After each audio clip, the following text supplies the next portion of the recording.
Voilà, bonjour les amis. Alors aujourd'hui, nous retrouvons l'évangile de Jean au premier chapitre, les versets 19 à 28. Et voici quel fut le témoignage de Jean lorsque de Jérusalem, les Juifs envoyèrent vers lui des prêtres et des Lévites pour lui poser la question « Qui es-tu » Il fit une déclaration sans restriction, il déclara « Je ne suis pas le Christ ». Et ils lui demandèrent « Qui es-tu » Es-tu Élie ? Il répondit non, je ne le suis pas. Es-tu le prophète ? Il répondit non. Je dis alors, mais qui es-tu ?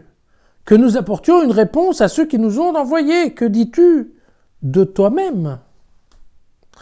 Il affirma, je suis la voix de celui qui crie dans le désert, aplanissez le chemin du Seigneur, comme l'a dit le prophète Ésaïe.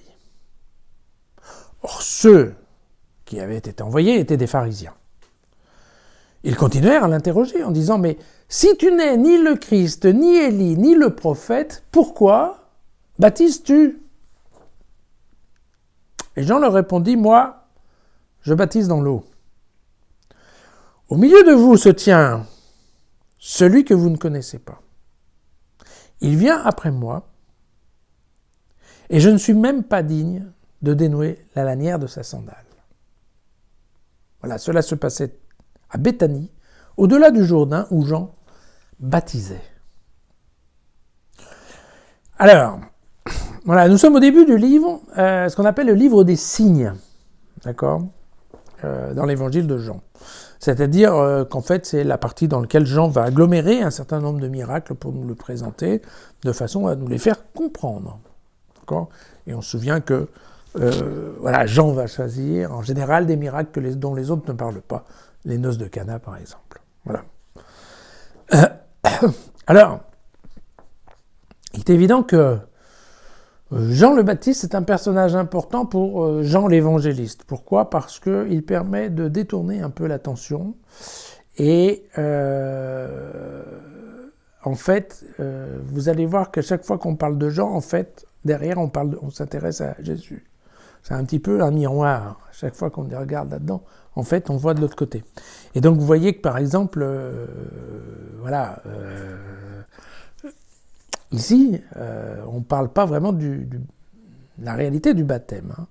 On dit juste, on demande juste à Jean, okay, qui es-tu ? Qui dis-tu toi-même que tu es ? Et vous voyez que Jean ne répond jamais. Il dit, moi, je dis rien. Je suis juste la voix qui crie dans le désert. Alors, vous noterez que c'est amusant parce que vous vous souvenez qu'en face, dans le prologue de Jean, Jésus se présente comme la parole. Donc, vous voyez, il y en a un qui est la voix, l'autre qui est la parole. Déjà, là, ça va bien. Après, vous comprenez qu'à toutes les questions, Jean dit, je ne suis pas. Je ne suis ni Élie, ni le prophète. D'accord ? Et je ne suis pas le Christ, c'est-à-dire le messager, le Messie. Et par contre, vous vous souvenez que plus tard, Jésus dira toujours « je suis qui je suis ». Donc la prononciation, l'expression qui est déterminée par Dieu. Je suis la lumière, voilà, chose comme ça. D'accord ? Vous voyez, il y en a un qui dit « je ne suis pas » et l'autre qui dit « je suis ». Donc vous voyez, il y a toujours un petit peu un jeu de miroir chez Jean entre Jean le Baptiste et puis Jésus. Voilà. Alors, juste un point de détail quand même qui me paraît être important. Vous remarquerez qu'ici, Jean fait dire à Jean le Baptiste, au milieu de vous, d'accord ? Et il s'adresse bien à des pharisiens, parce que là, il précise. Il dit, ceux qui avaient été envoyés étaient des pharisiens. C'est pour ça qu'ils insistent sur la question du baptême, parce que pour eux, c'est important, c'est des questions de rituel, en fait. Tout ça. Donc, et eux sont prêtres. Donc, quelqu'un qui n'est pas prêtre et qui baptise, ça ne va pas, d'accord ?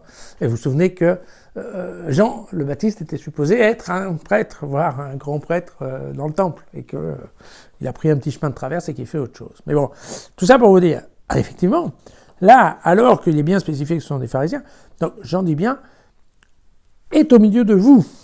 Là, ça nous met bien le doigt sur le fait qu'effectivement, Jésus est né dans un monde pharisien. Alors, ce qu'on verra souvent, entre autres chez Luc, chez Jean, c'est qu'effectivement, il y a une certaine proximité entre Jésus et les pharisiens, au contraire de ce qu'essaye de nous expliquer Matthieu. Voilà. Donc, c'est important.